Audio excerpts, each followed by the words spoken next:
ये कहानी है एक छोटे से गांव की, जो एक घने और खूबसूरत जंगल के पास बसा हुआ था। ये जंगल दिन में तो बहुत आकर्षक और शांत लगता था, लेकिन रात होते ही वहां से भयानक चीखें सुनाई देती थी। गांव के लोग कहते थे कि वहां कोई आत्मा रहती है जो हर रात किसी को बुलाती है, लेकिन कोई भी नहीं जानता था कि यह सच था या किसी का वहम। डर के कारण गांव का कोई भी व्यक्ति रात में उस जंगल की ओर जाने की हिम्मत नहीं करता था। मोहन, कल रात मैंने कुछ ऐसा देखा कि मेरे तो रोंगटे खड़े हो गए। मैं लकड़ियां लेने जंगल के पास गया था और तभी अचानक वहां से एक डरावनी चीख सुनाई दी। तू गया ही क्यों वहां? तुझे नहीं पता कि उस जंगल में भूत रहते हैं? कितनी बार गांव के बुजुर्गों ने बताया कि वहां जाने की हिम्मत मत करना। मुझे लगा कि ये सब सिर्फ कहानियां हैं, लेकिन जब मैंने खुद सुना तो मेरे पैरों के नीचे से जमीन खिसक गई। वो चीख किसी इंसान की नहीं थी मोहन, वो बहुत अजीब थी, जैसे कोई दर्द में चिल्ला रहा हो। कहते हैं कि वहां एक आत्मा रहती है जो रात में डरावनी चीखें मारती है और अपने शिकार को बुलाती है। अगर कोई पास चला जाए तो वो उसे अपने जाल में फंसा लेती है और फिर तू सच कह रहा है? हाँ, इसीलिए वहां जाने की भूल मत करना।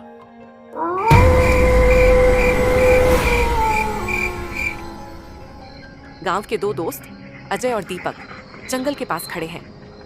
अजय जिज्ञासु है और जंगल में जाकर देखना चाहता है, लेकिन दीपक डर रहा है।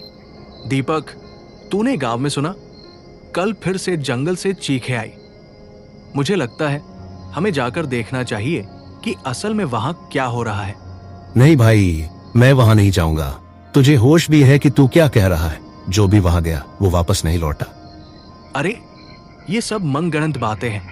अगर सच में वहां कोई भूत होता तो क्या दिन में लोग जंगल के किनारे तक नहीं जाते? दिन और रात में बहुत फर्क होता है अजय। दिन में सूरज की रोशनी रहती है, लेकिन रात होते ही अंधकार सब निकल जाता है। भूत प्रेत अंधेरे में ही अपना खेल खेलते हैं। तू तो ऐसा कह रहा है जैसे खुद भूतों को देख चुका हो। हाँ, नहीं देखा और देखना भी नहीं चाहता, और मैं तुझे भी मना करता हूँ, मत जा वहां। दीपक गुस्से में वहां से चला जाता है, लेकिन अजय की आंखों में चमक है। वह अकेले जंगल में जाने का फैसला कर लेता है। अजय ने अपने दोस्त की बात नहीं मानी और जंगल में चला गया।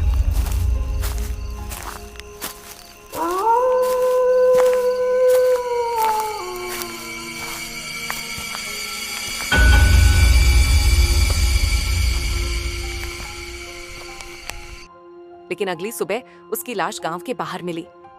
उसकी आंखें खुली हुई थीं, जैसे मरते वक्त भी वह कुछ देख रहा था, कुछ बहुत डरावना। काश इसने हमारी बात मानी होती, ये आज जिंदा होता। मैंने इसे मना किया था। मैंने कहा था कि मत जा, लेकिन इसने मेरी सुनी ही नहीं।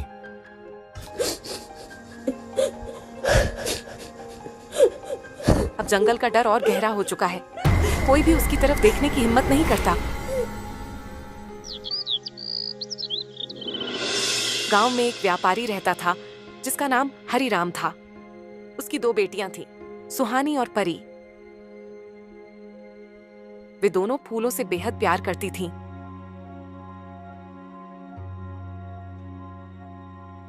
एक दिन वे अपने पिता से जंगल जाने की जिद करती हैं। बाबा, सुना है उस जंगल में बहुत सुंदर फूल खिलते हैं, हमें वहां जाना है। बिल्कुल नहीं। तुम दोनों ने सुना नहीं कि वहां क्या होता है? लेकिन बाबा, दिन में तो वहां कुछ नहीं होता ना।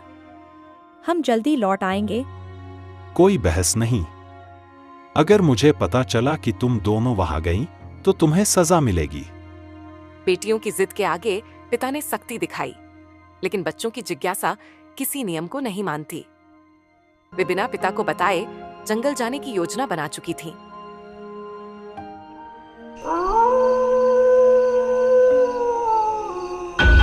रात के अंधेरे में चुपके से वे जंगल की ओर बढ़ने लगती हैं, और इसके साथ ही एक नए रहस्य से उनका सामना होने वाला था। रात का समय था, पूरा गांव गहरी नींद में था, लेकिन दो जिज्ञासु बहनें चुपके से जंगल की ओर निकल पड़ी।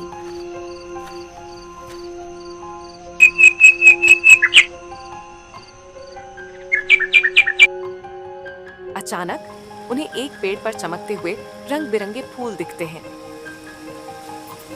देखो परी, ये फूल कितने सुंदर हैं। मैंने ऐसे फूल आज से पहले कभी नहीं देखे। हाँ दीदी, अगर हम ये फूल घर ले जाएं तो बाबा को बहुत अच्छा लगेगा। सुहानी फूल तोड़ने के लिए हाथ बढ़ाती है, लेकिन तभी एक कर्कश आवाज गूंजती है। रुक जाओ बच्चों। दोनों बहनें घबराकर पीछे हटती हैं। उनके सामने एक बूढ़ी औरत खड़ी होती है। इस जंगल में कुछ मत छुओ, कुछ मत खाओ और आगे मत जाओ, नहीं तो तुम भी मारी जाओगी। मारी जाएंगी? क्यों दादी, यहाँ क्या है? इस जंगल के अंदर एक गुफा है जहाँ एक भयानक दानव रहता है। जो भी उसके पास जाता है वह जिंदा नहीं लौटता है। लेकिन क्यों? जो कोई भी अंदर जाता है वह उसे मार देता है। अगर तुम्हें अपनी जान प्यारी है तो यहाँ से चली जाओ। इतना कहकर बूढ़ी औरत अंधेरे में गायब हो जाती है। सुहानी और परी एक दूसरे की तरफ देखती हैं। परी के चेहरे पर डर है, लेकिन सुहानी के चेहरे पर जिज्ञासा। परी, मुझे लगता है कि वह औरत झूठ बोल रही है। हमें वहाँ नहीं जाना चाहिए दीदी। दीदी चलो वापस चलते हैं। तुम चलो, मैं बस देखूंगी और वापस आ जाऊंगी। परी को बहुत डर लग रहा था, लेकिन सुहानी की जिद के आगे वह हार जाती है। सुहानी अकेली गुफा की ओर बढ़ती है, जबकि परी बाहर इंतजार करने लगती है। गुफा के अंदर घना अंधेरा है। सुहानी जैसे जैसे अंदर बढ़ती है, उसकी सांसें तेज होने लगती हैं। अचानक उसे एक भारी आवाज सुनाई देती है। मदद करो, कोई है। सुहानी चौंक जाती है। वह धीरे धीरे आगे बढ़ती है और गुफा के कोने में एक विशालकाय आकृति देखती है। वह कोई राक्षस नहीं, बल्कि एक जंजीरों में बंधा व्यक्ति था, जिसका शरीर चमक रहा था। तुम कौन हो? मैं कोई राक्षस नहीं, मुझे एक लालची औरत ने यहाँ कैद किया है। लेकिन क्यों? कोई ऐसा क्यों करेगा? यह सब एक जादुई फल की वजह से हुआ है। यह फल मेरा था, और जिसे भी इसका एक टुकड़ा मिलता, उसकी उम्र 100 साल बढ़ जाती थी, क्योंकि वह इस फल को अपने पास रखना चाहती थी। उसे डर था कि अगर मैं आजाद हो गया तो मैं अपना फल वापस ले लूंगा। मैं तुम्हारी मदद करूंगी। तुम पर कैसे? बस मुझे बताओ कि वह औरत कहाँ रहती है। वह जंगल के किनारे वाली कुटिया में रहती है, लेकिन ध्यान रखना, वह बहुत चालाक है। अगर उसने तुम्हें देख लिया तो तुम्हें जान से मार देगी। सुहानी बिना समय गंवाए बाहर आती है और परी को सब कुछ बताती है। दोनों बहनें मिलकर एक योजना बनाती हैं। अगली सुबह सुहानी और परी उस औरत की कुटिया के पास जाती हैं। सुहानी अंदर जाने की तरकीब सोचती है। जब वह बाहर आएगी तुम उसे किसी बात में उलझा लेना, और मैं अंदर जाकर वह फल चुरा लूंगी। अगर उसने हमें देख लिया तो? मत डरो, हमें बहुत होशियारी से काम लेना होगा। जैसे ही बूढ़ी औरत कुटिया से बाहर आती है, परी उससे बातें करने लगती है। दादी, क्या आपको पता है जंगल के दूसरी ओर वो वैद्य कहाँ रहते हैं? वैद्य? यहाँ तो कोई वैद्य नहीं रहता। जो बीमारियों के लिए जड़ी बूटियां देते हैं। इसी बीच सुहानी धीरे धीरे अंदर घुसती है। वह चारों तरफ देखती है और आखिरकार एक चमकता हुआ फल देखती है। वह बिना देर किए उसे उठा लेती है और चुपचाप बाहर आ जाती है।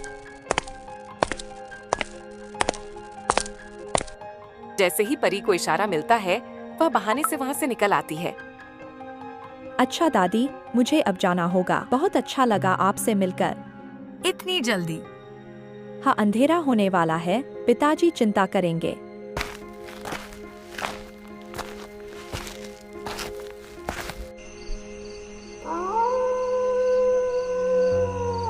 दोनों बहनें गुफा में लौटती हैं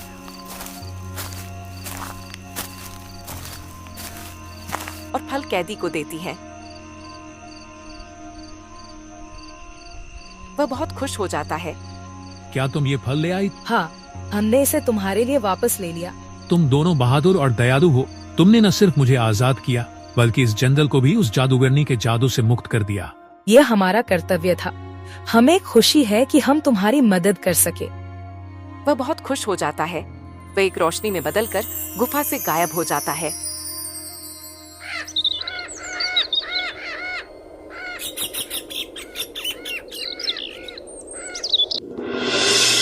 अगली सुबह सुहानी और परी को अपने घर के दरवाजे के बाहर एक टोकरी रखी मिलती है। उसमें रंग बिरंगे फूल होते हैं जो उन्होंने जंगल में देखे थे। वे तुरंत समझ जाती हैं कि यह उसी कैदी का उपहार है। देखो दीदी, उसने हमें याद रखा। हाँ, वो हमें धन्यवाद कहना चाहता था और अब वह आजाद है। दोनों बहनों ने अपने साहस से जंगल के रहस्य को सुलझा लिया था। अब जंगल से कोई चीख नहीं आती थी और इस तरह वे हमेशा खुशहाल रहीं।